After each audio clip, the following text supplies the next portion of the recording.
எல்லாருக்கும் வணக்கங்க. ஸ்நேகிதி ஃபுட்ஸில் நல்ல தரமான முதிர்ச்சியான தேங்காய் வாங்கி உடச்சி போட்ட கொப்பரை தோண்டிட்டு இருக்குங்க. எவ்வளோ சூப்பராக இருக்குது பாருங்கள். பார்க்குறக்கே கண்ணில் ஒத்திக்கிற மாதிரி அவ்வளோ சூப்பராக இருக்குங்க. அதாவதுங்க இது வந்து எந்த ஒரு ரசாயனமும் இல்லாமல் இயற்கையான முறையில் விளைஞ்ச தேங்காயில் விழுந்த தேங்காயில் உடச்சி போட்டு காஞ்ச கொப்பரைங்க. இது வந்து பாருங்கள் எவ்வளோ சூப்பராக இருக்குது பாருங்கள். ஒவ்வொன்றும் தரமாக இருக்குங்க. ஒவ்வொன்றும் எவ்வளோ தரமாக இருக்குது பாருங்கள். சூப்பரான குவாலிட்டியான பருப்புங்க. இந்த மாதிரி உற்பத்தி பண்ணும்போது எங்களுக்குள்ள இருக்க சந்தோஷம் அளவு கடந்ததுங்க.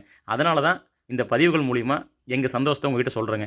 அதாவது எவ்வளோ சூப்பரான தரத்தில் வாடிக்கையாளருக்கு தரமான கொப்பரையிலேருந்து தேங்காய் எண்ணெய் உற்பத்தி பண்ணி விற்பனை பண்ணுறோங்கிறது தான் இந்த பதிவெல்லாங்க. எல்லாருனாலையும் இந்த மாதிரி தரமான கொப்பரை உற்பத்தி பண்ணி சுத்தமான உணவுப் பொருட்களை தயாரித்து விற்பனை பண்ண முடியுங்க.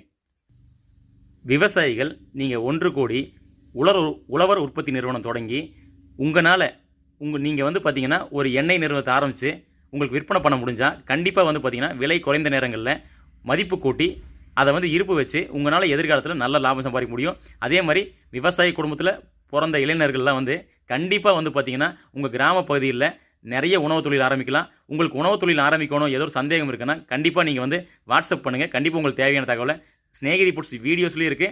அதே மாதிரி வந்து பார்த்திங்கன்னா உங்களுக்கு தேவையான உங்களுக்கு கண்டிப்பாக எங்களுக்கு தெரிஞ்ச தகவலை கண்டிப்பாக பகிர்றேங்க. ஏன்னா ஒற்றுமையாக இருந்தோம்னா கண்டிப்பாக விவசாயிகள் உற்பத்தி நிறுவனங்கள் ஆரம்பித்து மக்களுக்கு நேரடியாக கொடுத்தாங்கன்னா மக்கள் நேரடியாக நியாயமான விலை கொடுத்தோம் மார்க்கெட்டு விலை கொடுத்தோம் கட்டுப்படியாகிற விலைக்கு கண்டிப்பாக நிச்சயமாக வாங்குவாங்க. விவசாயிகளுக்கு நேரடியாக சப்போர்ட் பண்ணுவாங்க. அதில் எந்த ஒரு மாற்று கருத்து இல்லைங்க. மக்கள் எப்போவுமே வந்து பார்த்திங்கன்னா விவசாயிகளுக்கும் விவசாய பொருட்களுக்கும் சப்போர்ட் பண்ணியிருக்காங்க. நம்ம பண்ண வேண்டியது ஒன்று தாங்க. நமக்கு சந்தை விலை கிடைக்காத போது நாமளே வந்து ஏன் வந்து தொழில் நிறுவனங்களை ஆரம்பிக்கக்கூடாது. அதே மாதிரி அதுக்கான நிறைய பேங்க் லோன்ஸ் இருக்குது.